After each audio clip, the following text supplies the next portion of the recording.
Mas a gente fica meio perturbado, assim, às vezes, falando com a tela do computador e sem ouvir vocês e tal. Vocês estão bem? Já começaram as outras disciplinas semana passada, né?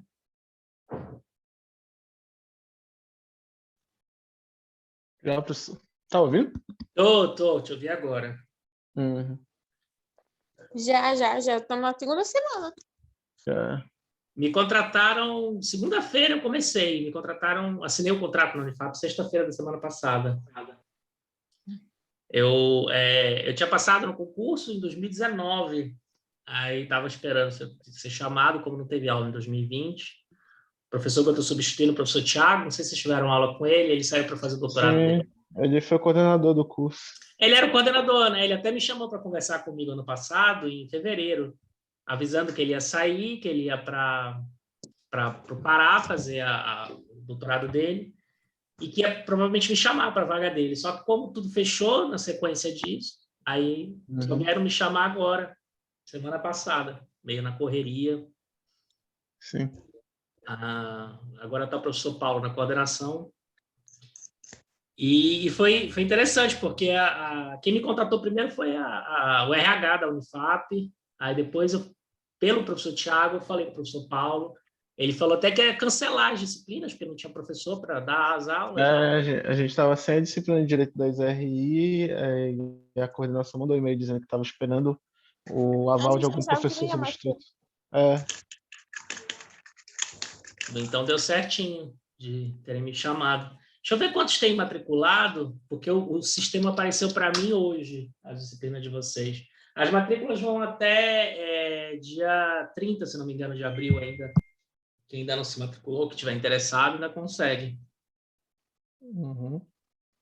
Deixa eu olhar aqui.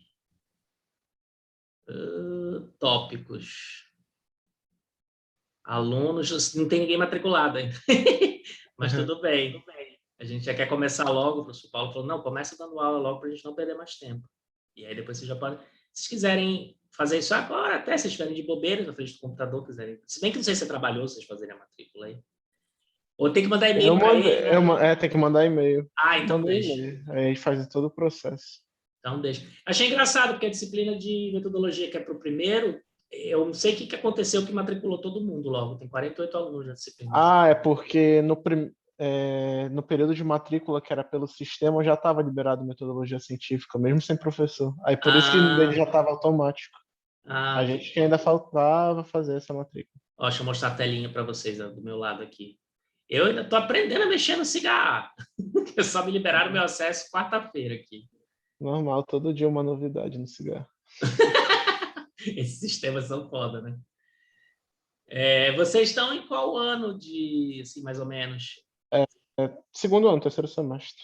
Terceiro semestre, tá? Vocês estão em 2019, né? Sim. Tá bom, acho que a gente vai já começar. Deve entrar mais algumas pessoas, tem 12 por enquanto. O pessoal vai entrar, uma turma tem 45, eu acho. Tem 45? Tá. Agora. Geralmente os professores dão uma tolerância para ver. Relaxa. 10 minutos. Relaxa que o mundo é feito de tolerância agora. Eu tô na expectativa, enquanto o pessoal não entra aí, deixa eu focar um pouquinho, eu tô na expectativa de, quem sabe, em agosto a gente volta presencial. Essas vacinas estão muito lentas ainda, mas eu tô querendo crer que a hora que começar a chegar rápido, vai chegar mais rápido. A capacidade produtiva dos Estados Unidos, né, que estava toda direcionada para eles lá, já entregou as vacinas deles, está sobrando vacina lá. Eu acompanho os noticiários toda noite, BBC, CNN, a galera que faz piada, não sei se vocês assistem o Stephen Colbert, os late night shows, né? Eu acho muito legais eles. Está sobrando lá a vacina já, e muita gente não quer se vacinar, porque os republicanos lá piraram da cabeça, e tem um pessoal que acha que não é para se vacinar e tal. O Trump se vacinou escondido, né? Isso é super engraçado, ele se vacinou, mas ele se vacinou escondido. Ele não quis aparecer em foto fazendo isso. Mas aí, assim, as vacinas estão entregues já lá, somente as vacinas da Pfizer e da Moderna, né? E, então, a capacidade deles produtiva vai ser direcionada para outros lugares agora. Estou na expectativa de ir aqui para o Brasil. já tem 100 milhões de vacinas contratadas da Pfizer para ser entregue entre abril agora e agosto, se eu não me engano. Então, é muita vacina para chegar daqui para agosto. Tem sempre os atrasos e tal, mas a expectativa é essa. Esse mês já chega a 1 milhão. Eu acho que esse mês é só pro forma, só para dizer que entregou. Tem as vacinas da Sputnik, que já foram compradas, eu não sei qual o cronograma de entrega, mas não deve ser muito demorado. O governo do estado comprou 450 mil vacinas de Sputnik. Só estão esperando a Anvisa autorizar. Teve até briga esses dias aí, que a Anvisa está demorando. Eles, semana passada, foram visitar a fábrica na Rússia. Fala? Achei que o colega tinha falado. Eles foram visitar a fábrica aí para ver se liberava a autorização, mas a pressão está muito grande, eles vão liberar esse Sputnik também logo, acho que esse mês ainda.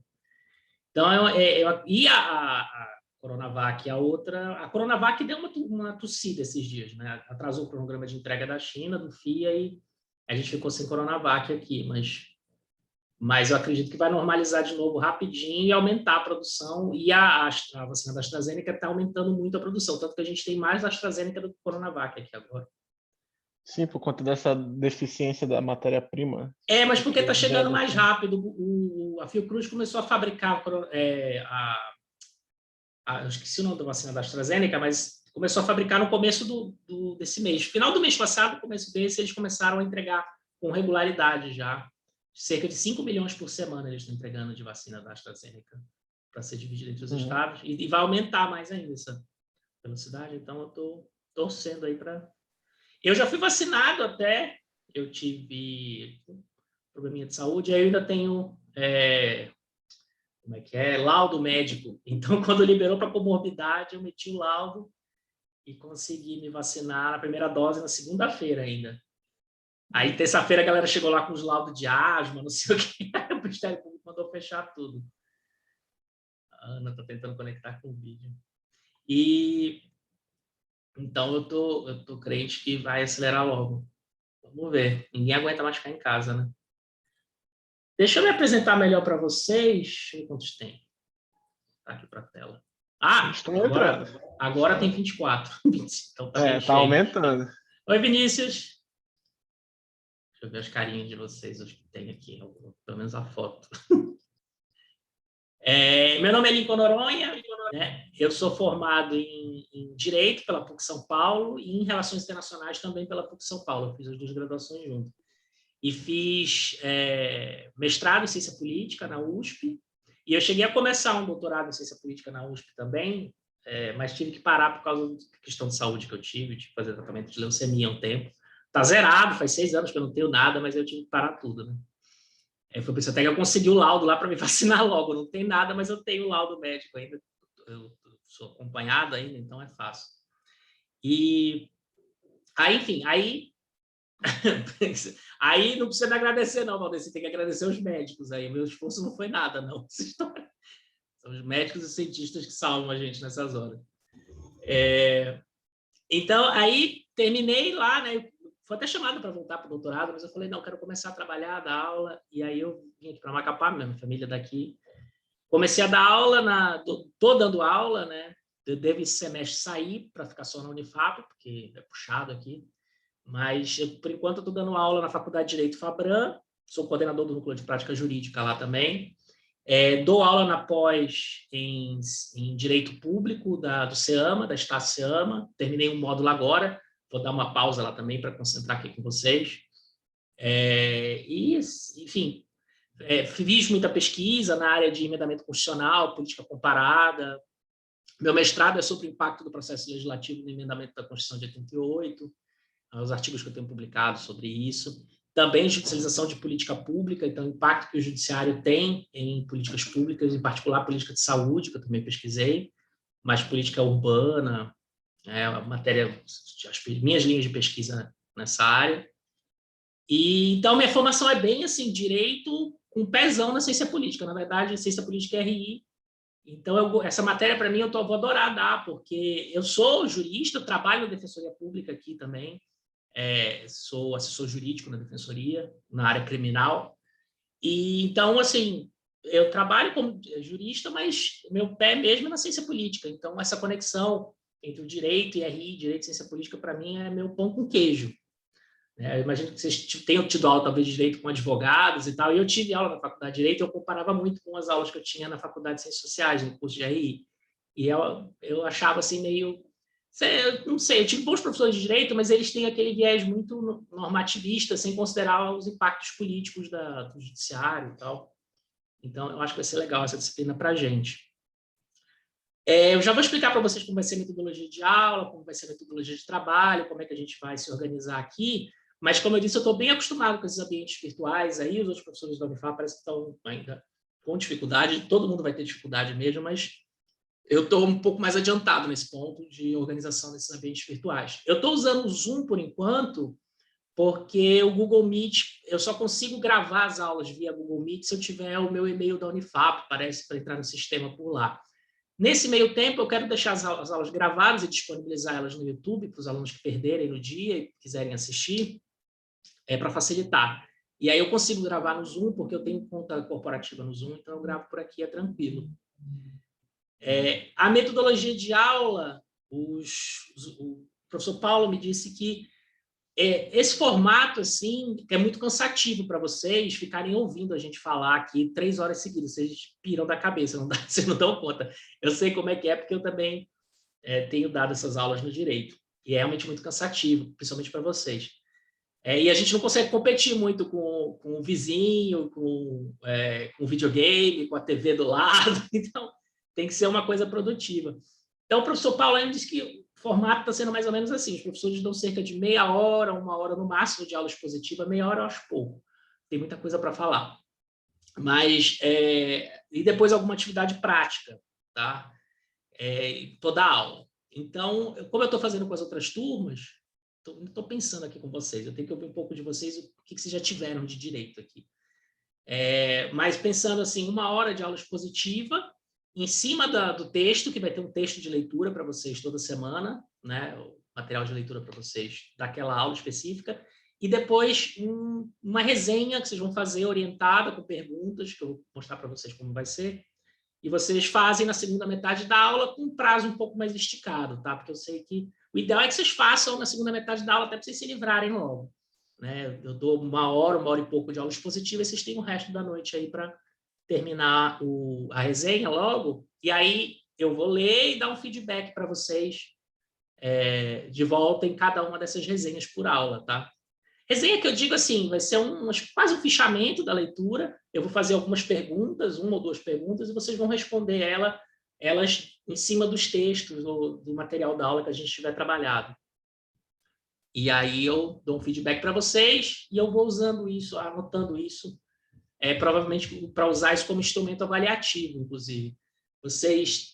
A regra é que vocês têm que ter 2 instrumentos avaliativos. Imagino que vocês, quando entraram em 2019, faziam 2 provas semestrais por disciplina.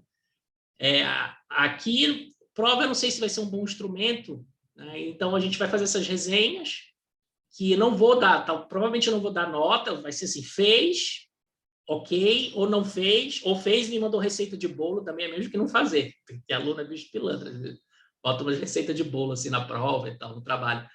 O pessoal de humanas não, de RI nem tanto, mas a galera do direito, os professores são muito ocupados no mundo do direito, eu já via isso com os meus colegas, né, porque eu fazia graduação, o aluno tinha que entregar trabalho e metia uma receita de bolo, o professor não olhava e tal, então tem que estar atento para isso. Mas eu vou ler o trabalho de vocês, se tiver assim, de acordo, ok, vou dar como feito, né, em nota máxima, não vou ficar me pegando em pontuar cada um dos trabalhos.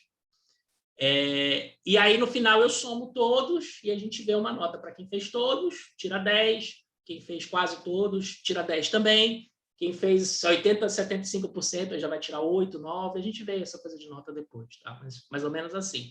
Talvez eu passe também algum tipo de avaliação no final, uma prova assim, mais nos moldes clássicos, com vocês com tempo para responder, mas não sei o quanto isso é válido, porque vocês vão fazer em casa e tal. O legal da prova é que ela não é só um instrumento avaliativo, ela é um instrumento pedagógico também. Essa coisa do aluno ter que sentar e ficar 2, 3 horas, escrever 2, às vezes 3, às vezes 4 horas escrevendo, é um momento que ele tem que espremer a cabeça dele e botar no papel tudo aquilo que ele aprendeu naquele semestre, naquela disciplina. Isso é muito bom para o aluno, a gente aprende pra caramba quando a gente faz isso, tá? E quem for prestar concurso público mais para frente, tal, vai passar por esse ritual bastante. Então, é legal a coisa da prova. Mas quando vocês estão em casa, não tem muita... Eu não digo nem por causa de cola, porque prova de humanas não dá muito para colar, não. Você tem que escrever com as suas palavras, não é uma pergunta... Eu não vou passar prova objetiva de marcar para vocês, não tem pé nem cabeça para mim isso. Vocês têm que escrever, e aí vocês têm que exercitar a massa cinzenta, mas não por isso, mas porque não é igual a fazer em sala de aula. Então, eu não sei o quão útil vai ser esse instrumento. Mas talvez eu passe alguma coisa um pouco mais longa, algum tema de trabalho que vocês vão ter que entregar no final, com um pouquinho mais de carne, né? Essas resenhas que eu vou passar para vocês, eu estou pensando uma folha, ou no máximo 2, se vocês não derem conta de responder tudo numa folha só. Então, não precisam se preocupar muito com elas, não vão ser coisas longas. Mas se eu passar um trabalho final, de repente eu peço algo mais comprido para vocês, né, sobre um tema específico e tal. Para acompanhar as leituras, os textos que a gente vai ler, que eu vou passar para vocês esses textos pela internet, tá? Já vai conversar sobre a bibliografia. Eu criei uma sala no Google Classroom. Deixa eu ver se eu já criei a turma de vocês aqui. Eu acho que já, senão eu crio agora, é rápido. Não. Eu vou mostrar para vocês aqui agora. Eu criei, né, vou criar um Google Classroom para vocês, que é por lá que a gente vai se comunicar em termos de material de leitura e das atividades. Quer ver? Deixa eu mostrar para vocês agora. Aí eu vou dar o link e o código da turma, vocês entram, se cadastram, é a coisa mais fácil do mundo. Aí por ali a gente vai fazer as atividades, tá? Deixa eu mostrar para vocês agora. Eu vou criar a turma de vocês rapidinho agora, vocês vão ver. Tá aqui, ó. Turmas. Deixa eu puxar aqui. Criar turma. Rapidinho. Direito das Relações Internacionais.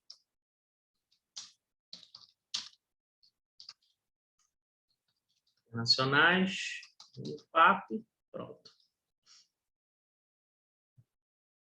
Criar aqui. Eu vou passar o link para vocês no chat e o código da turma.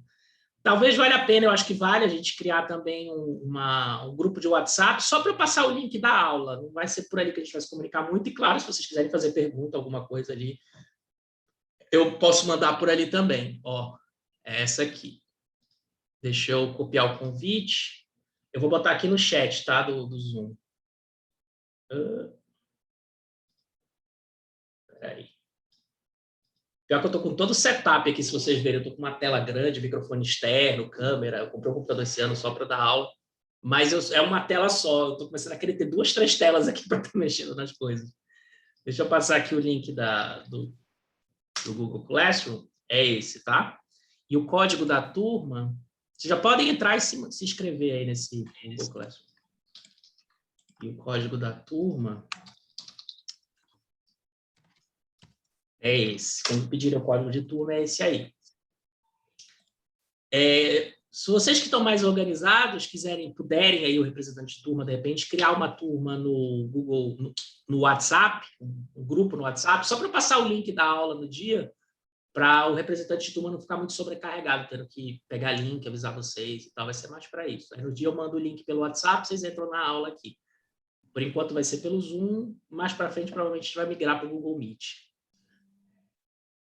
As aulas vão ficar gravadas no meu YouTube, depois eu vou passar para vocês o link da aula de hoje e tal. Aí, galera que perdeu ou quiser ver alguma coisa específica, é só entrar. Professor? Fala. Perdão. Hector aqui, boa noite. Boa noite. O senhor fará, num primeiro momento, as aulas pelo Zoom, pelo contexto da gravação, que ainda não pode ser aderida pelo senhor, porque o senhor não está no sistema ainda para usar o Google Meet? A ideia é essa, por quê? Só essa, só a minha dúvida mesmo, inicial.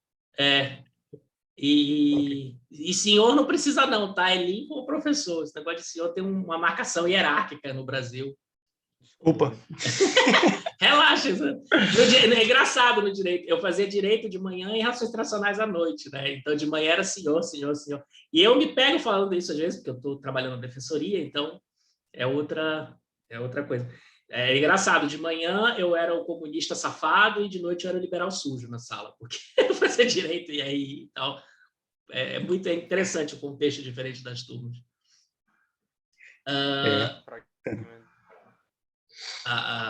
Enfim. Depois eu passo para vocês o link. E eu estou cutucando o professor Pablo para pegar a coisa do Google Meet, mas se tiver alguma dificuldade, a gente reavalia. Vocês tiveram, que disciplinas de direito já? Vocês tiveram TGE, né, que eu vi que tem na grade. Nós tivemos IED, TGE, Direito Internacional Público. Tá. Por isso que eu estranhei. Quando eu vi a disciplina, eu vi direito. Eu vou mostrar para vocês a ementa aqui. Então, a gente vai ver direito internacional privado, né? A ideia é essa, eu acho. Quer ver? Deixa eu pegar a ementa. Me ajuda aí, Victor. Que outra disciplina nós tivemos? Foram só essas 3 de direito? Eu acho que é isso. Eu acho que é isso. Só essas 3. A gente teve ED, TGE e Direito Internacional Público só. Eu acho foram só essas 3. Eu acho que é isso mesmo. Quer ver? Deixa eu mostrar a ementa aqui para vocês. Quando eu olhei, porque eu falei direito das relações internacionais, eu pensei que deve ser direito internacional público e privado. Essa carga é diferente, é carga de 30 horas essa disciplina, essas outras têm carga de 60. Vocês sabem o tempo dessa aula? Se é 3 horas de aula, é 1h30? É uma aula diferente? Não. Porque é no contraturno, né, essa aula? Vocês não têm ideia disso. Não temos ideia. Acho que fica a seu critério. Não, a gente vai ao normal, então. Deixa eu pegar aqui. São 10 aulas, a princípio, que me falaram, tá? Todas as disciplinas estão com 10 aulas agora. Essa é a ementa. Eu vou colocar lá no Classroom também. Em geral, quando a gente recebe uma ementa dessa como professor, a gente prepara o que a gente chama de plano de curso, que é aula por aula especificado, né? Primeira aula, tal texto, tal metodologia, geralmente aula expositiva, né? E o tema daquela aula. E a gente preenche os 10 e separa os textos. Como foi tudo muito em cima da hora, eu peguei essa semana, a gente não tive tempo de montar especificamente, até porque eu nem sabia exatamente o que era que vocês tinham tido ainda. E quando eu vi direito das relações internacionais, eu pensei que ia rolar direito internacional público. Eu estou super chateado agora, porque eu adoro a gente já falar de SDH, de Comissão Interamericana de Direitos Humanos, de corte, né? Tem umas coisas sobre compliance super legais. O caso de Belo Monte. Eu já dei muita aula sobre esse assunto, então estava super animado. Porque o direito internacional privado é diferente. E aí faz sentido agora, porque quando eu vi aqui a bibliografia básica, tudo direito internacional privado. Então, contratos. Eu vou tentar ver como é que eu puxo isso para RI um pouco. Talvez a gente pode discutir um pouco o sistema tributário na parte de importação e exportação, de mercadoria, comércio exterior, né? Vou pensar essa parte aqui. Mas, a princípio, assim, a lei de introdução ao direito brasileiro. Na minha época era a lei de introdução ao Código Civil. Hoje em dia é a lei de introdução ao direito brasileiro. É algo também que se trabalha muito nessa disciplina. E tá bom. Essa é a literatura básica, tá? São esses livros. Eu estou pensando aqui, porque com as outras turmas, outras disciplinas, a gente passa muito artigo científico publicado na internet para os alunos. Eu tenho passado capítulo de livro, mas tudo livro que eu tenho aqui. Aí eu escaneio e disponibilizo para os alunos. Eu não quero falar para vocês pegarem um livro desses, porque, primeiro, nem todo mundo tem dinheiro para comprar um livro desse. Segundo, a biblioteca está fechada. Então, eu vou separar o material de leitura para a próxima aula de vocês, e ou eu mesmo compro o livro e separo, escaneio capítulos do livro, a gente vai trabalhando capítulo por capítulo, pegando textos de fora também, que eu não quero ficar só na doutrina jurídica, as decisões judiciais, eu gosto muito de trabalhar com decisão, analisar a decisão judicial, e aí a gente trabalha nesse registro. Fala em direitos humanos aqui também, mas direitos humanos é muito matéria de direito público. Mas, enfim, eu vou separar os temas e passar para vocês. Direito internacional privado, tem coisa de direito internacional público também, mas se você já tiver direito internacional público, não adianta eu ficar me batendo sobre tratado internacional, incorporação de tratado internacional do direito brasileiro. Vocês tiveram o sistema interamericano de direitos humanos? Vocês lembram de terem estudado isso? Sistema internacional de direitos humanos, a ONU, Corte Interamericana, Comissão Interamericana. Sobre as cortes que o senhor falou, não. Nós tivemos estudamos muito sobre DH, como implementar isso à Constituição, como ementa a Constituição, de modo como entra em direitos essenciais. Essa parte toda de direito internacional público A gente teve uma parte bem grande disso. Inclusive, a professora, ao tempo, Rosiane, abordou alguns tratados que foram feitos, alguns que ela julgou importantes ao tempo e que foram mais tarde implementados à Constituição. Toda essa discussão é super interessante depois da emenda 45, né? Porque como é que entram os tratados internacionais no direito brasileiro, e tem toda uma discussão doutrinária que muitas vezes não aparece tanto nas aulas de direito, que tem uma tentativa de trazer os tratados de direito ambiental também como status constitucional através da emenda 45. Se você entende do ponto de vista doutrinário, jurídico, uma construção, né, de interpretação jurídica, que o direito ao meio ambiente sustentável é um direito humano, tipo aqueles que estão no artigo 5º, você pode argumentar que os tratados internacionais na área do meio ambiente também entram na Constituição, no sistema constitucional brasileiro, com status de emenda constitucional e de Constituição.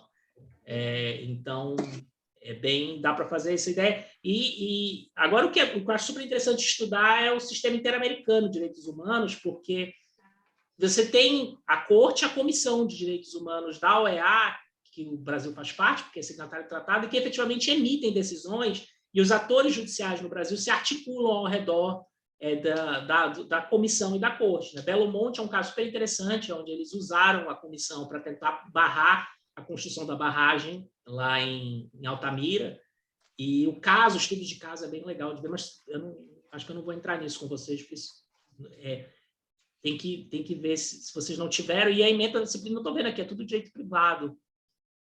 Então, eu vou puxar para o outro lado, tá? Mas a aula de hoje era só para a gente se ajustar e eu explicar para vocês como vai ser a metodologia da aula, passar os links, a gente fazer o canal de comunicação aqui no Google Salas de Aula, para eu separar os textos para vocês. E, de novo, eu vou passar tudo online para vocês, tá? Para não ter esse trabalho. Na minha época, tinha a pirataria da Xerox na faculdade, mas depois disso, quando eu entrei no mestrado, já era tudo digitalizado. A pirataria já estava institucionalizada na secretaria da faculdade, eles mesmo mandavam para a gente o material de leitura. Atualizada. E aí eu vou fazer isso. Moderna. Eu vou fazer isso para tentar mandar para vocês. Porque não adianta eu falar para vocês, comprem o livro de Direito Internacional Privado, do Amorim, porque é uma nota, R$200 um livro desse, se só vão usar para essa disciplina, talvez para algumas coisas no futuro, vocês forem trabalhar na área, mas é um puto investimento, né?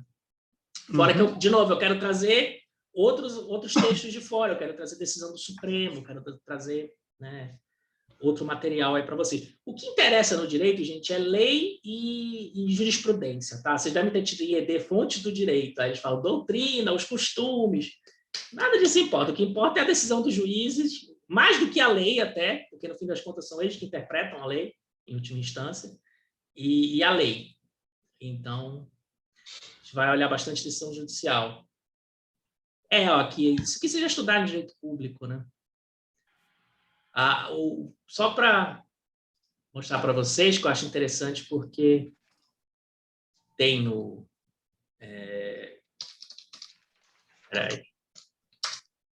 porque é uma coisa de direito público de RI, que eu estou com vários alunos fazendo TCC sobre o assunto, analisando as decisões da corte. E aí, do ponto de vista dos RI, é super interessante a compliance, porque a corte ela não tem capacidade de impor suas decisões aos estados nacionais, é tudo soft power. Então, eles tentam pressionar, mas tem um efeito, principalmente em países de democracias liberais, porque em democracias liberais existem outros atores institucionais que conseguem pegar as decisões da corte e pressionar o Poder Executivo para fazer cumprir essas decisões. Mas, ao mesmo tempo, a corte, a comissão, elas não conseguem se impor muito. O caso Belo Monte teve uma resistência do Itamaraty e do PT, na época, no governo da própria Dilma, que era ministro da Casa Civil e tinha sido ministro das Energias, que para tentar construir Belo Monte pelo PAC, e eles barraram, eles não iam aplicar a decisão, a comissão voltou atrás, a comissão reverteu a medida cautelar que ela tinha tomado para tentar suspender a obra. Então, é um exemplo. Se a gente for esse é o site a comissão. Deixa eu achar o site da corte, porque na corte a gente vê a jurisprudência da corte, e é super legal ver os casos. Cadê a corte? Deixa eu botar em inglês que aparece. mais fácil. E os casos são muito interessantes. Como é que eles tratam, por exemplo, da questão do princípio da anterioridade, porque, em tese, os casos que aconteceram antes da assinatura do protocolo adicional que permite a jurisdição da Corte no Brasil, não se pode trazer nenhum caso anterior a isso. No entanto, existem casos que foram julgados na Corte que são anteriores à assinatura do protocolo, que foi em 98, se não me engano, 98, 99. E, por exemplo, a guerrilha do Araguaia. A guerrilha do Araguaia diz respeito à fábrica da década de 70. Então, em tese, a Corte não poderia julgar nada. American Court of Human Rights. Mas acho que, não sei, acho que não vai, pelo programa, talvez a gente não veja isso aí, não. Mas aqui, compliance, tem uma parte só sobre compliance da Corte, quer dizer, a Corte monitora se as decisões dela estão sendo cumpridas pelos Estados. E é legal ver essa dinâmica de poder. É diferente de uma decisão judicial aqui no Brasil, que se o juiz manda, tem que ser cumprida, senão a pessoa vai presa, multa e o escambau. Mas mesmo o Poder Judiciário tem dificuldade de fazer cumprir suas decisões, às vezes, aqui. E os próprios... Fala. A professora aqui, ao tempo, lidou com 2 tratados que ela julgou muito importantes no direito brasileiro internacional público, nesse sentido, que foram o Pacto de San José da Costa Rica e a Convenção de Nova York para Deficientes, tá. como marcos. Talvez, ela tratou mais ou menos esses 2, professor. Talvez valha a pena a gente trabalhar um pouco esses casos, porque eu sei que o pessoal do direito é meio formalista e não vai tanto a fundo nas decisões. As decisões são muito interessantes de analisar. Quer ver, os julgamentos aqui da Corte? Deixa eu pegar os do Brasil. São 14 só. A gente pode escolher alguns para discutir. E é muito interessante ver os pressupostos de admissibilidade das representações que são feitas na comissão, interpretando-se o Pacto de San José, que é o Pacto de San José que pauta toda a atuação da Corte Interamericana, porque é o Tratado da OEA. Né? Tanto a Comissão quanto a Corte, elas se pautam pelo Tratado da OEA. Elas julgam se o Brasil está em falta ou não em relação ao tratado. Eles usam outros tratados internacionais para digamos assim, pautar a interpretação, mas o que dá poderes para a Comissão e para a Corte atuarem é em relação ao Tratado da OEA. E aí tem umas coisas bem interessantes, por exemplo, meio ambiente. Meio ambiente é uma coisa que não está no Pacto de San José da Costa Rica. Se vocês abrirem e forem, vocês devem lembrar rapidamente, assim, se vocês olharem o Pacto de San José, ele foi assinado na década de 70 como uma tentativa dos Estados Unidos, eu não vou dizer controlar, mas ajustar a sua esfera de influência no continente americano, com os seus países satélites. E, em particular, dar uma resposta para os grupos de direitos humanos que criticavam muito a atuação americana nesse período, porque era em violação aos direitos humanos, porque eles apoiavam ditaduras militares e fomentavam golpes militares na América Latina. Né? E aí, nesse período, entrou no governo Jimmy Carter, e Jimmy Carter é super de esquerda, liberalzão. Ele tentou dar uma resposta para isso e alinhar os países do continente num marco jurídico de direitos humanos comum a todos, menos para os Estados Unidos, porque eles não aceitam a jurisdição da OEA para eles. Eles botam para os outros, mas eles não. E aí, então, o pacto reflete muito isso. Então, você vai olhar no Pacto de San José, o que tem lá são direitos civis e políticos. Você não tem direitos muitos... Tem um artigo só de direitos econômicos e sociais, o que, inclusive, era um debate mundial nesse período entre o bloco soviético e o bloco liberal, o bloco americano da Guerra Fria. Porque até o conceito de democracia estava em disputa pelos atores, que os soviéticos diziam que democracia é igualdade material, não importa se tem igualdade política, o importante é ter pão, comida, né, para as pessoas, e os liberais diziam que não, que democracia limita-se a direitos políticos e civis. Naquele registro liberal clássico, que é o registro americano, né, da Constituição deles lá, que não tem nenhum direito material desses novos direitos que apareceram depois da Segunda Guerra. E aí o pacto reflete isso. Então não vai ter lá direito ao meio ambiente, direito do idoso, direito, sei lá, da criança, nada disso vai ter no Pacto de San José, porém, a atuação dos atores, tanto da comissão quanto da corte, e dos atores políticos nacionais, estão trazendo o Pacto de San José para atuar em outras áreas, com base nos direitos das populações nativas afetadas. em particular meio ambiente. Foi assim que eles conseguiram mobilizar a comissão e o Pacto de São José da Costa Rica para atuar em casos como o de Belo Monte. E outros casos aí que envolvem direito ambiental que não estão no texto do pacto. Né? É puro ativismo judicial na corte. E aí, de novo, é legal ver os atores se organizando. A MPF, né, as ONGs aqui no Brasil, a própria Defensoria Pública de São Paulo, que capitaneada por uma das maiores juristas mais conhecidas de direitos humanos, que é a Flávia Pelvezan, se organizou para fazer a militância na comissão e treinou os defensores públicos lá em São Paulo para fazer isso. A própria Defensoria Pública da União, hoje em dia, tem um defensor público da União só para a Comissão de Direitos Humanos. Outro exemplo do impacto dessas coisas, na Constituição de 88 mesmo, foi na Emenda 45. Vocês viram na Emenda 45, Emenda Constitucional de Reforma do Judiciário de 2003, que teve a criação da questão dos tratados de direitos humanos serem incorporados no sistema político brasileiro com status constitucional nesse período, mas teve uma outra mudança que foi por pressão internacional. Que mudança foi essa? A avocatória. Né? A Emenda 45 ela diz que qualquer tipo de caso judicial que esteja sendo julgado nas instâncias estaduais do judiciário que envolva direitos humanos, o Procurador-Geral da República pode trazer esse caso para ser julgado na Justiça Federal. De onde que veio isso? Veio de que o Brasil estava sendo condenado, particularmente aqui na OEA, esse caso aqui do Ximenes foi o primeiro, por falta de direitos humanos. E quando a Corte ou a Comissão questiona o Brasil sobre violação de direitos humanos, ela não vai questionar a Justiça do Estado do Pará ou a Justiça do Estado do Paraná por estar descumprindo direitos humanos. Ela questiona a União. E a União não tinha como responder nesses casos. Esse caso do Ximenes, por exemplo, envolveu maus tratos de uma pessoa, o Ximenes, num asilo. Ela foi maltratada, foi morta nesses asilos psiquiátricos, privados, inclusive, e não tinha... e a União foi condenada. As pessoas que mataram o Ximenes não foram trazidas para a justiça, o judiciário estadual do local não deu resposta, e isso foi parar na comissão por isso. Outro caso foi a morte de Sem Terras, não, acho que era do MST no interior do Pará. No interior do Pará, eles bloquearam as estradas do interior para transporte de carro, e o governador, na época, mandou desbloquear de qualquer jeito. E o coronel da polícia que foi lá fazer isso saiu dando tiro e matou gente.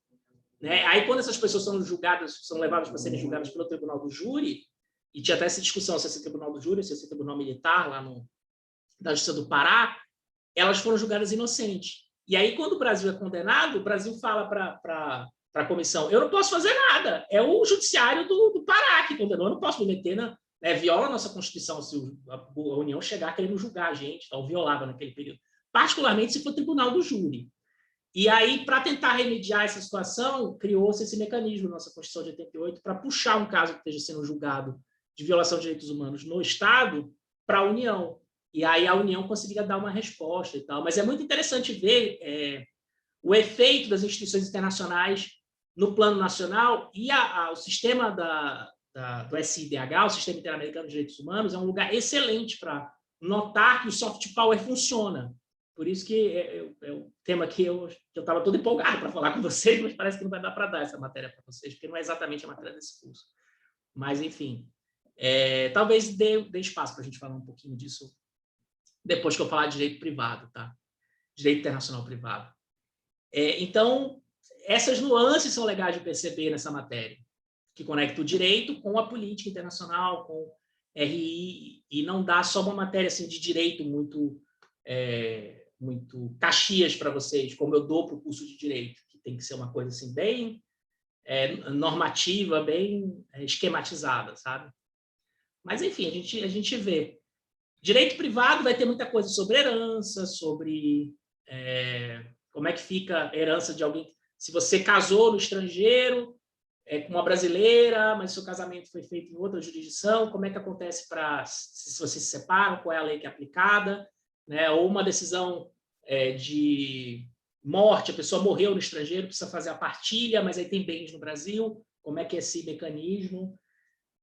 Então, coisas assim a gente vai ver, talvez alguma coisa de tributário, comércio exterior, como é que é feita a tributação em áreas de comércio exterior. Eu quero pegar temas bem assim práticos e não ficar dando só para vocês doutrina jurídica seca, porque coisa que a gente nem usa, carta rogatória é um negócio super pouco utilizado hoje em dia, mas que eles pedem para a gente dar e tal. Mas, enfim, só para dar uma palhinha um pouco. Mas se estiverem curiosos com a corte, para a TCC, monografia, é um temaço isso aqui. Pesquisar essas decisões, o entendimento, fazer banco de dados com isso aqui. São 14 decisões só que o Brasil foi condenado na corte. Tem muita coisa na comissão também. Outra coisa que é muito feita é as defensorias públicas andam levando questões envolvendo presídio para a Comissão de Direitos Humanos. Presídio superlotado, violência em presídio, esse tipo de coisa, esse tipo de violação. A própria defensoria não pode entrar com essas ações na comissão, porque pelo Pacto de São José, só quem pode buscar a Comissão de Direitos Humanos são cidadãos nacionais dos países, qualquer cidadão de qualquer um dos países da OEA, signatários do tratado, ou qualquer organização da sociedade civil. A organização de Estado não pode, só que a defensoria que arruma uma ONG lá para entrar com a representação na comissão. Na corte, não. Na corte só pode entrar com ação na corte a comissão ou um dos Estados-membros contra outro. A comissão funciona como uma espécie de ministério público, né, no plano do SIDH. Tem o TPI também, que a gente poderia discutir, mas pelo que eu vi aqui nos livros, não é tanto o tema da aula. Eu estou triste agora. Mas a gente vai achar umas coisas legais para falar de direito privado, então, com vocês. Fala, Hector, você ia falar alguma coisa? Você está com o microfone mudo. Não. Estava só lembrando do TPI, fazia tempo que eu não pensava nisso.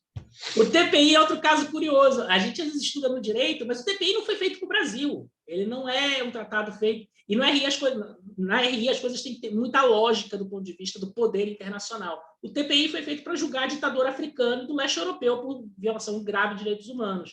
Mas está interessante agora que, no caso do Bolsonaro, os atores políticos brasileiros têm tentado levar as questões do governo Bolsonaro para o TPI, nem que seja para dar visibilidade política para os temas aqui. Mas o TPI não foi feito para isso. Eu duvido que qualquer caso brasileiro vá parar no TPI um dia. Só se a gente estivesse no estado falido mesmo, guerra civil aqui, para o TPI ser usado no Brasil.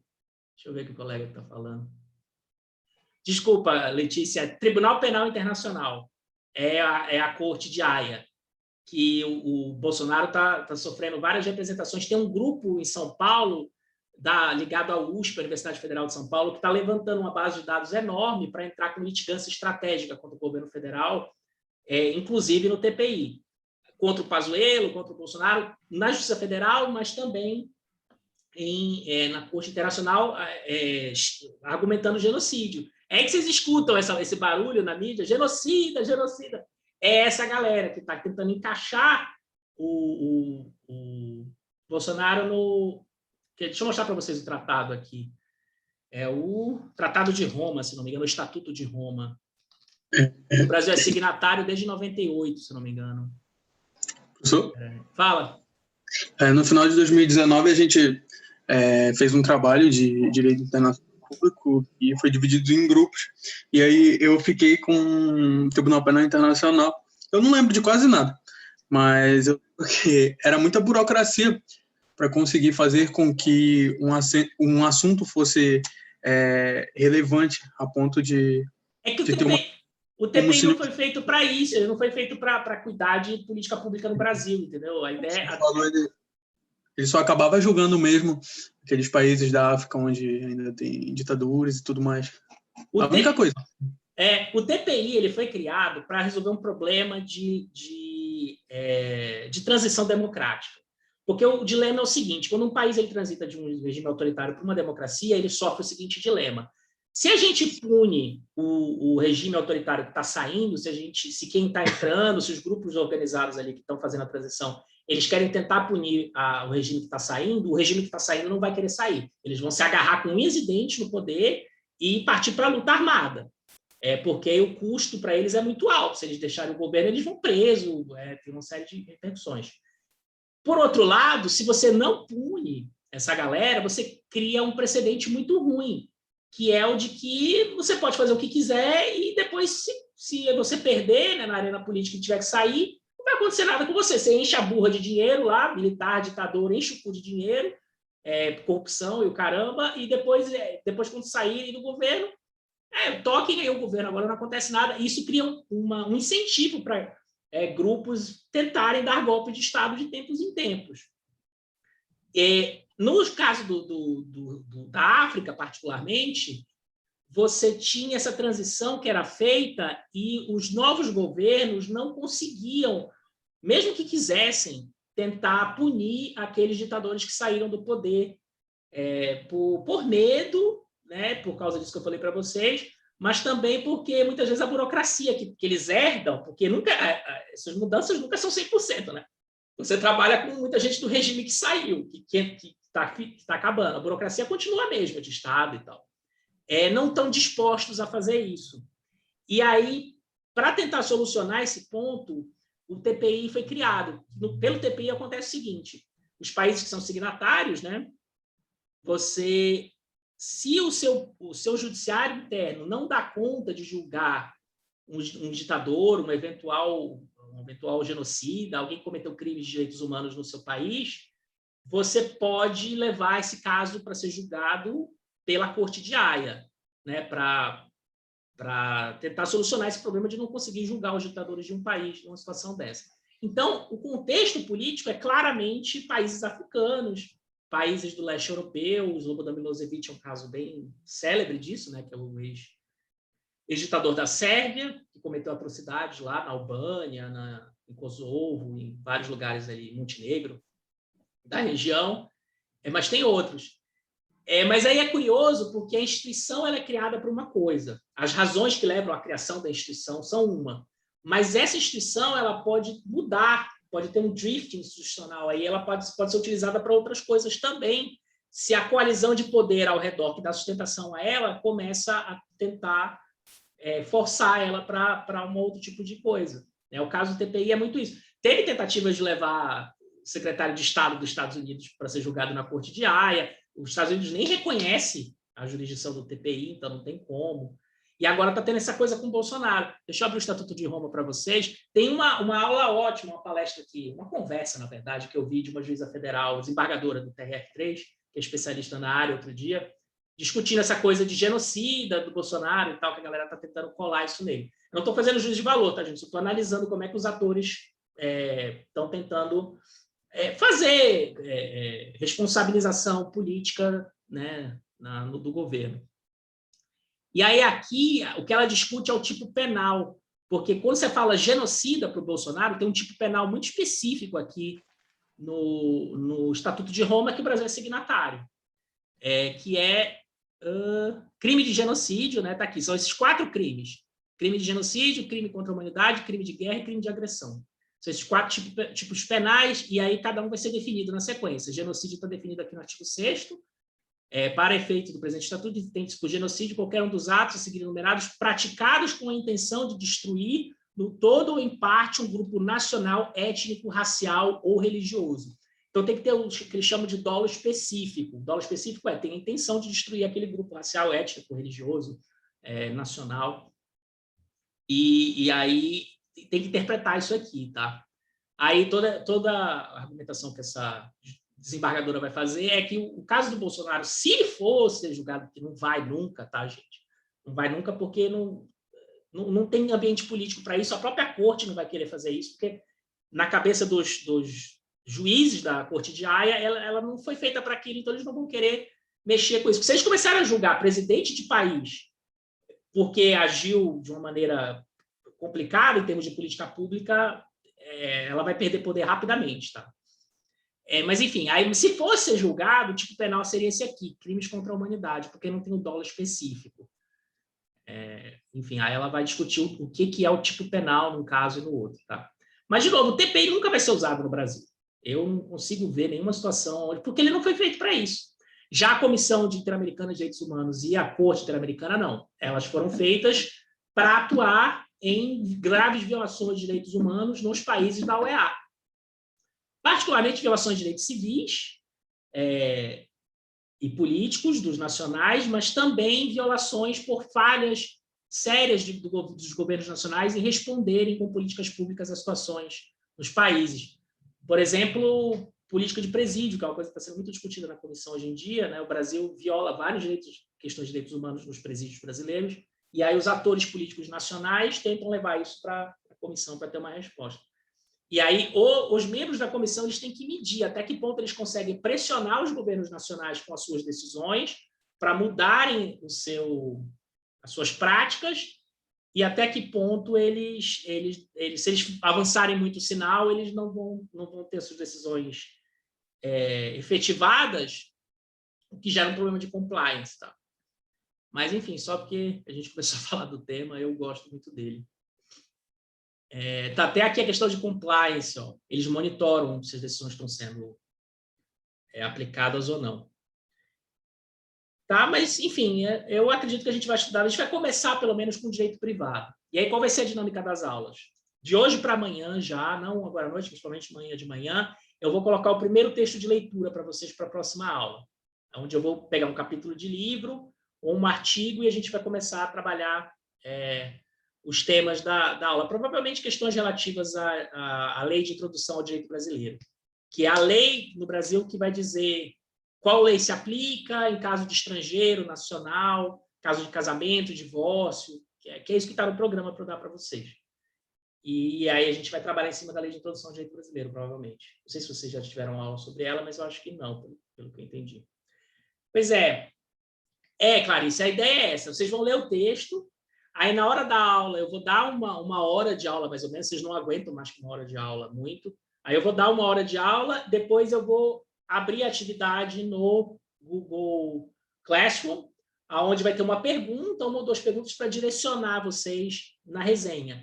Aí vocês vão escrever lá, respondendo a pergunta, uma resenha de uma página, 2 no máximo, tá? E aí eu vou ler elas e dar um feedback para vocês, individual, sobre cada uma delas. Vai ser suado, mas a ideia é essa mesmo, porque vocês ficam mais engajados assim do que eu ficar dando aula, falando aqui pela internet com vocês.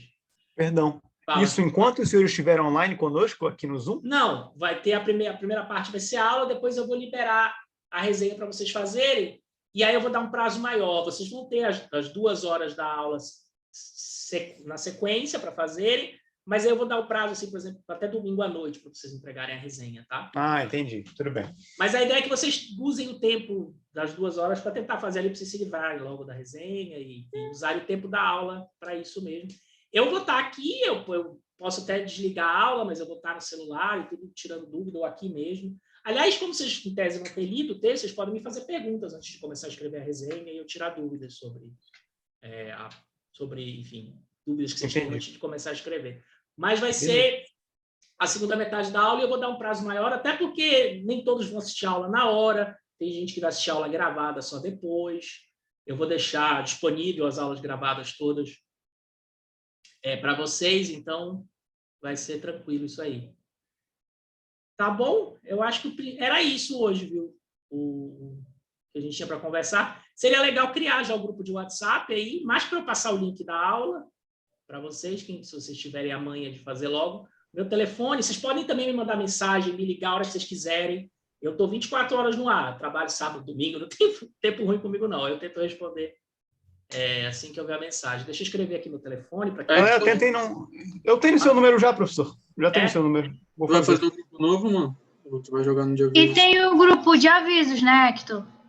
Professor, nós temos um grupo de aviso já da nossa turma. O que vocês acham? Mais prático.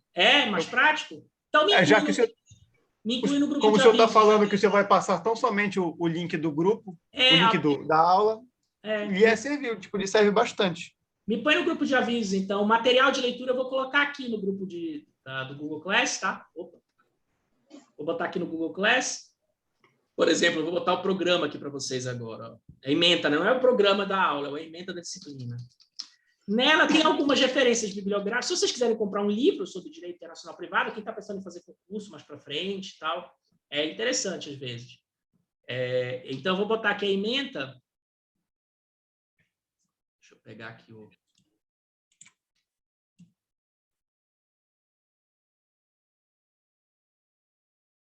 Tá aqui.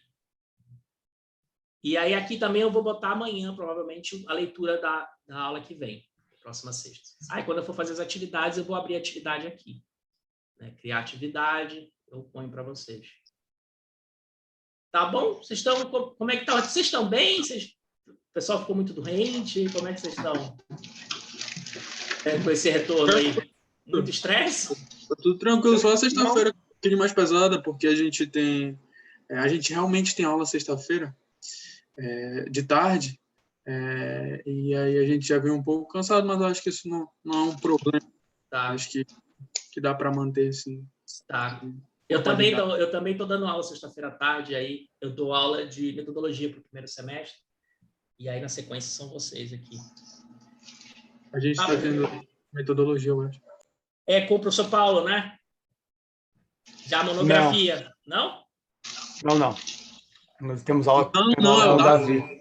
Ah, tá, porque ele que está dando a metodologia, essa metodologia que o pessoal do terceiro e quarto ano, eu acho, não sei qual exatamente semestre, que é já pensando em monografia, TCC. Se vocês precisarem ajuda... é o sétimo semestre, pesquisa, eu acho. Se vocês precisarem de Esse ajuda... é o nosso terceiro ainda, né? Terceiro semestre. Professor, é o nosso terceiro semestre. Somos... vocês não são terceiro ano, é terceiro semestre. Tá. Isso, terceiro semestre. Tá. E é isso. Vocês tiveram muita aula de economia já, não?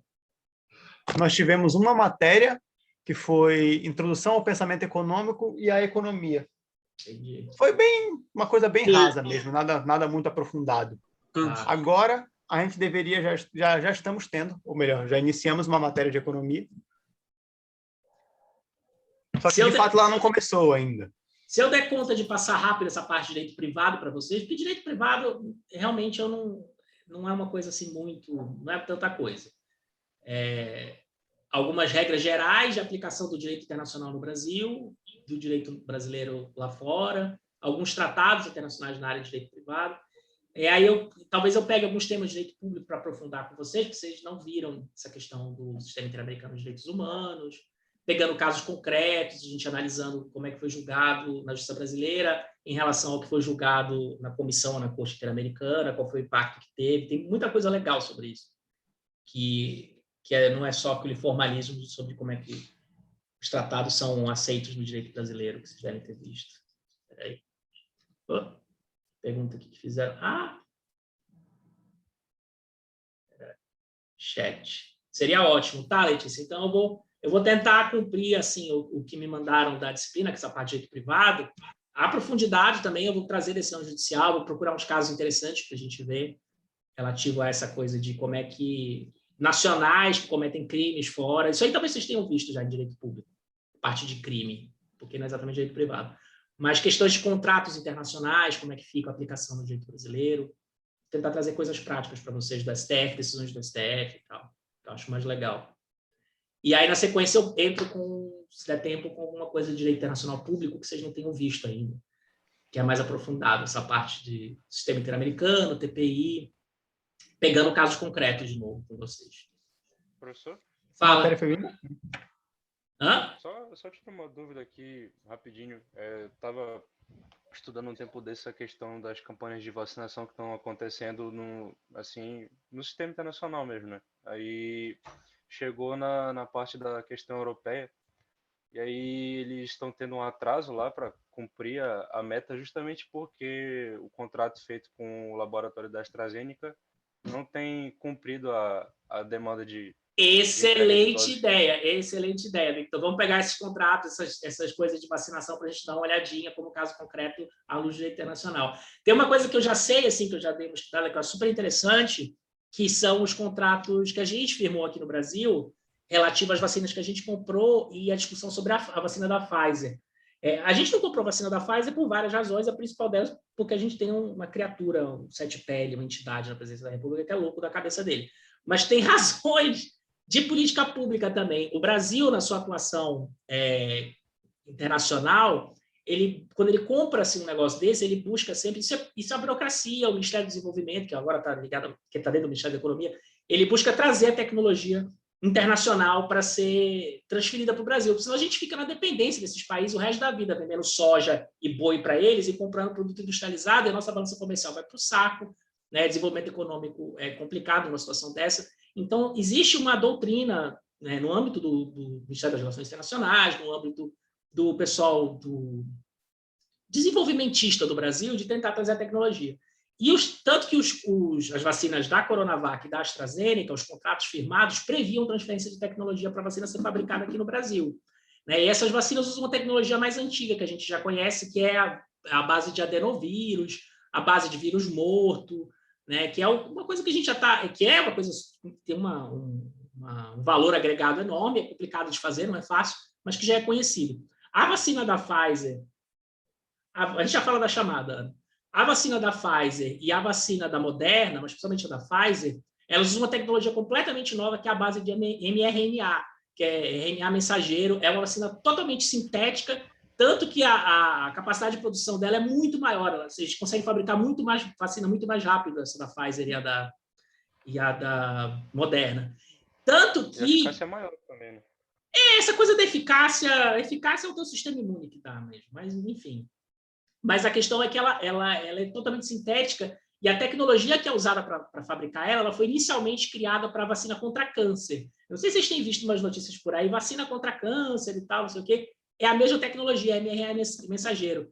A empresa que desenvolveu a vacina da Pfizer, a BioNTech, é uma empresa alemã, multinacional alemã, cujos CEOs, os principais acionistas, são 2 médicos turcos, inclusive. E eles que desenvolveram essa tecnologia. Quando eles viram o problema do coronavírus, eles simplesmente falaram, a gente adapta isso que a gente está fazendo para câncer e coloca a chavinha do coronavírus para fazer o nosso corpo produzir anticorpo de coronavírus em vez de produzir anticorpo contra o câncer, que a pessoa tenha no corpo eventualmente. Mas a tecnologia é a mesma. Então, é algo super moderno, que tem N aplicações, uma coisa bilionária, porque vai dar muito dinheiro isso para a Pfizer. Tanto que a Pfizer se aliou à BioNTech, ela praticamente comprou a BioNTech, que foi a empresa que desenvolveu isso.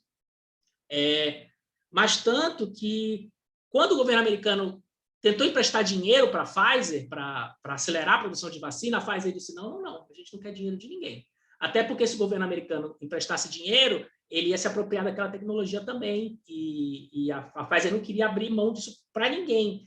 E o governo brasileiro também, quando o governo brasileiro houve essas tratativas com a Pfizer ano passado para adquirir a vacina, tentou-se pedir para transferência de tecnologia. Inclusive, a Pfizer falou que não transfere tecnologia nem para os Estados Unidos, alvará para o Brasil, para fazer essa vacina. Então, tem a ver um pouco, foi um dos empecilhos iniciais para comprar essa vacina, ou pelo menos uma das justificativas que o Bolsonaro falou para não comprar essa vacina, é que não ia ter transferência de tecnologia. E a razão é essa, porque é uma tecnologia que serve não só para isso, mas para outras coisas que vai dar muito dinheiro para essa galera.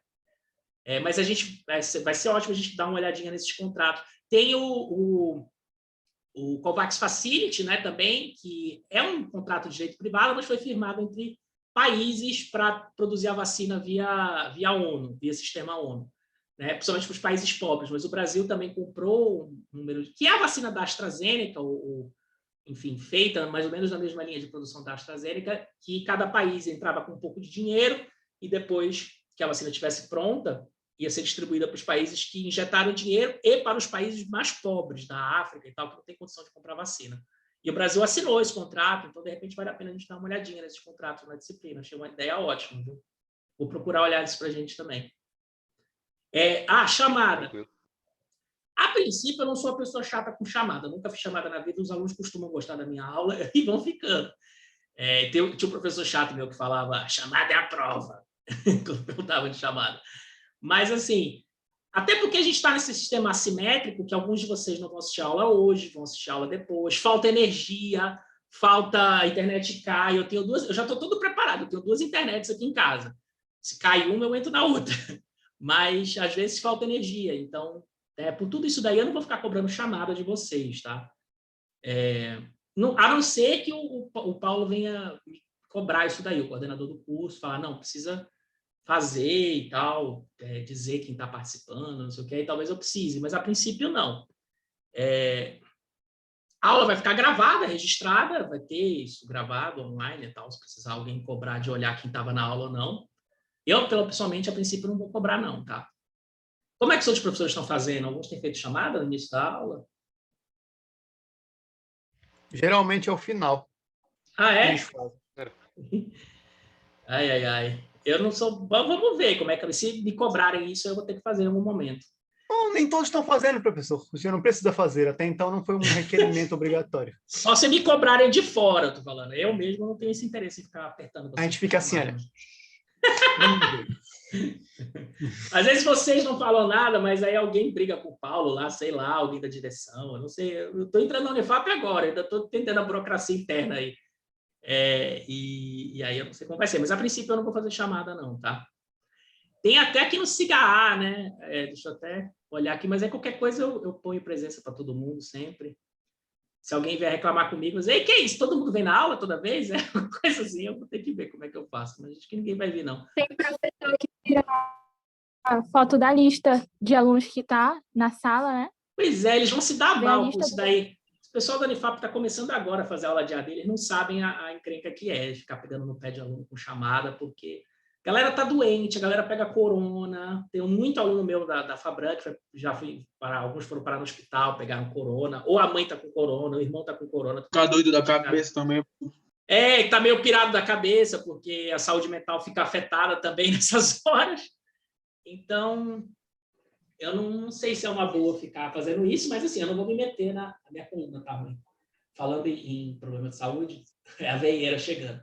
Eu não vou ficar pegando no pé de vocês, porque isso eu não sei que peguem no meu pé em relação a isso.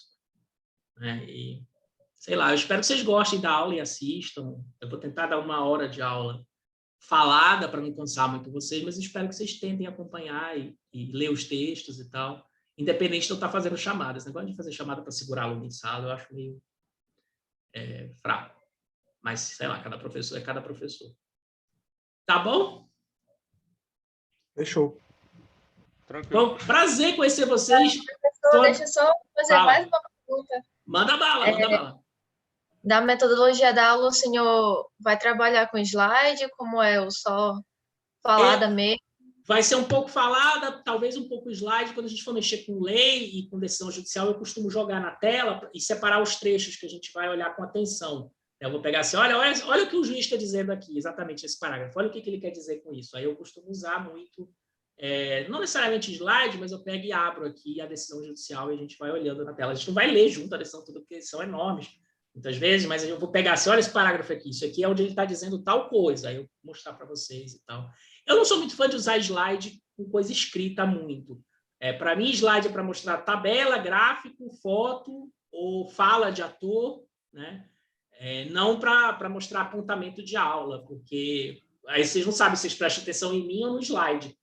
Eu acho meio... Mas sei lá, cada professor tem o seu jeito. Eu tento usar slide só se estou precisando mesmo. Eu acho que essa pergunta dela foi mais como uma sugestão de que a gente consiga se focar em alguns tópicos para que anotemos. Ah, bom, pode ser. Aí nesse sim. sentido.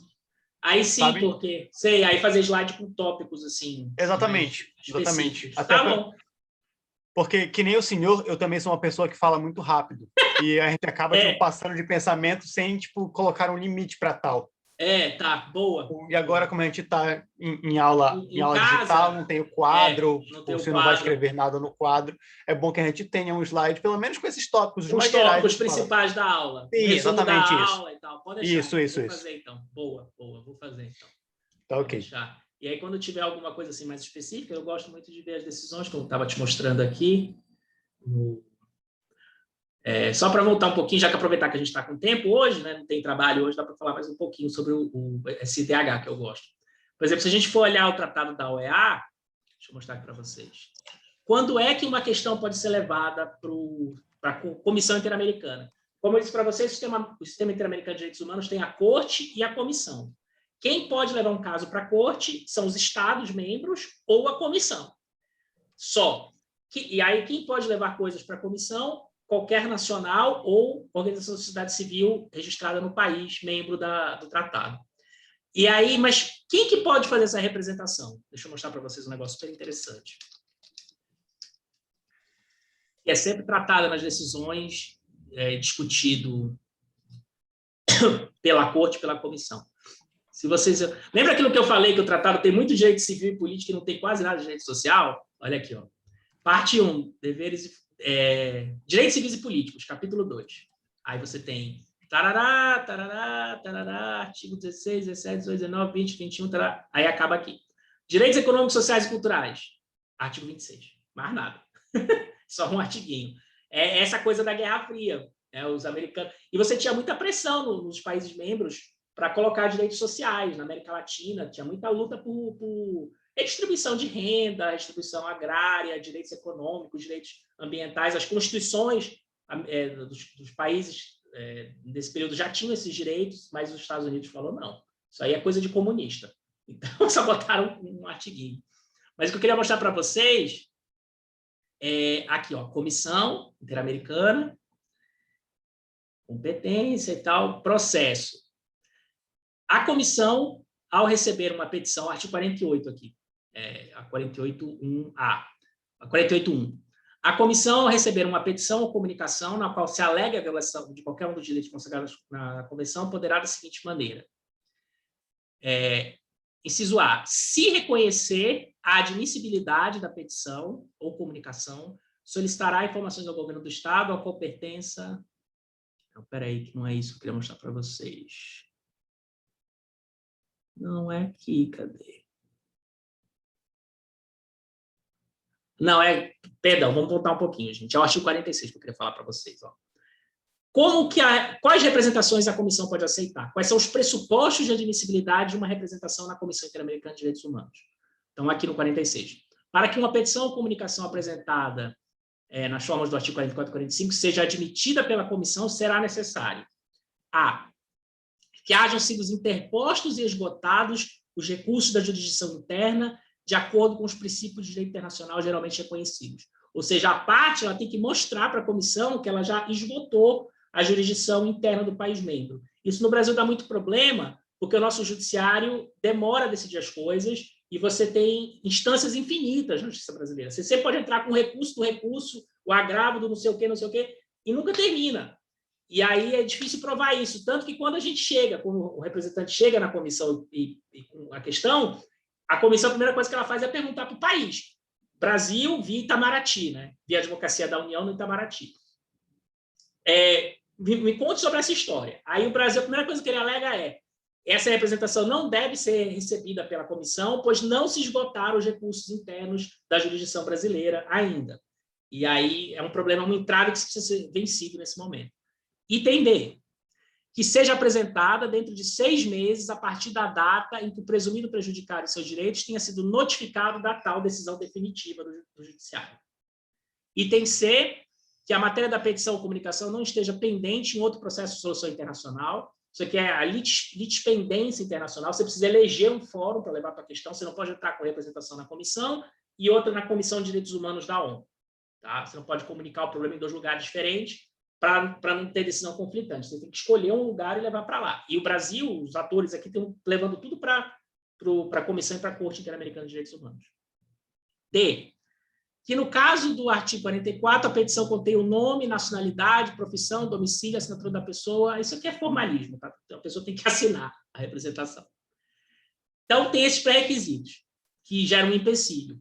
O caso da Guerrilha do Araguaia, por exemplo, demorou muito a comissão ouvir, porque o Brasil alegava que não se esgotou os recursos internos, sendo que a lei de anistia estava em julgamento, ainda na época, a lei de anistia, que anistiou todo mundo da ditadura militar, e estava sendo julgado no Supremo. Isso aí demorou anos para ser julgado no Supremo, e nunca era sempre um argumento que se usava para dizer, olha, não se esgotaram os recursos internos ainda. Porém, o item 2 fala aqui: as disposições das alíneas A e B do inciso 1 deste artigo não se aplicarão quando a. Não existir na legislação interna do Estado de que se tratar o devido processo legal para a proteção de direitos ou direitos que se alegue tenham sido violados. Ou seja, se o próprio poder judiciário do país não for um poder judiciário que se respeite os direitos processuais, civis fundamentais dos seus cidadãos. Exemplo, sei lá, Venezuela. Juízes da Venezuela são todos indicados pela ditadura lá, atualmente. Então, você não pode esperar que sejam respeitadas as garantias. Se for um judiciário completamente numa situação complicada, você não precisa esgotar os recursos internos daquele judiciário para entrar com representação na comissão. Você fala para a comissão e mostra para ela, olha, o meu judiciário não respeita contraditória, ampla defesa, os direitos básicos processuais que estão no Pacto de São José da Costa Rica, inclusive. B. se não houver permitido ao presumido prejudicado em seus direitos o acesso aos recursos da jurisdição interna ou houver sido ele impedido de esgotá-los por qualquer razão que seja. No México, isso dá muito problema, é muito utilizado esse dispositivo, por quê? A pessoa que está sendo acossada pelo tráfico de drogas organizado no México, se ela entrar com uma ação na justiça ou uma reclamação na delegacia de que a família dela está sendo ameaçada de morte, ela morre no dia seguinte. Né? Ela amanhece com a boca cheia de formiga. Então, ela não vai na delegacia. Então, para ela conseguir que a sua representação seja admitida na comissão, ela tem que mostrar que ela está sendo impedida por qualquer razão, nesse caso, do crime organizado, mas pode ser outra razão, pode ser que o próprio judiciário não admita aquela questão por razões das legislações internas do país. De qualquer forma, aquele caso não consegue ser trazido ao Poder Judiciário local, e aí, por isso, você consegue vencer o obstáculo de esgotamento dos recursos internos judiciais. Você tem que mostrar que você não tem como esgotar esses recursos, porque você não tem nem como ir na justiça. É isso. C. Houver demora injustificada, essa aqui é o que o Brasil cai sempre, tá? Houver demora injustificada na decisão sobre os mencionados recursos. E o que é uma demora injustificada? É subjetivo. A comissão que vai avaliar se realmente o país que está sendo representado está demorando muito a dar uma resposta de maneira completamente desarrazoável. Né? E o Brasil cai muito por isso aqui. O caso dos Ximenes, que eu mostrei para vocês, entrou por aí, porque o caso Ximenes estava sendo julgado, ainda não tinha condenação criminal, mas aí as partes mostraram que primeiro tinham desaparecido com as provas. A própria polícia deu perdido nas provas, jogou fora a arma do crime, né? Teve uma atuação aí para impedir a pessoa de entrar na justiça. E estava demorando muito a ser julgado mesmo. Tinha uma demora de anos aí que não tinha decisão, não tinha recurso julgado. Então, é um problema que o Brasil sempre enfrenta. São esses dois aqui. Sempre enfrenta a pessoa sempre enfrenta para conseguir acessar esse sistema, tá? Só porque eu entrei no assunto, falar um pouquinho dele para vocês. Mas é isso, gente. Depois a gente, mais para frente no curso, eu tento, depois que a gente esgotar o tema de direito privado, a gente tenta voltar aqui, que isso aqui é questão de direito público, não é direito privado, no curso de RI. Tá bom? Mais perguntas podem perguntar. Se tem alguma dúvida ainda sobre alguma coisa da aula. Espero que vocês estejam animados, que eu satisfaça as expectativas de vocês, que dê para a gente ler o material, vocês aprenderem com as questões que eu vou trazer. Tá bom? Tá bom, perfeito. Tá bom, professor. Tudo certo. Estou satisfeito. Foi um prazer enorme, senhores. Eu estou super feliz que vocês estão com as câmeras ligadas. Eu me sinto menos louco falando com a parede. Não precisa. Eu sei que a galera também às vezes está fazendo alguma outra coisa, não quer deixar a câmera ligada, mas eu fico feliz. E foi um prazer conhecê-los e semana que vem a gente tem mais. Eu vou botar o texto da próxima aula amanhã aí para vocês irem lendo durante a semana, tá? Beleza, professor.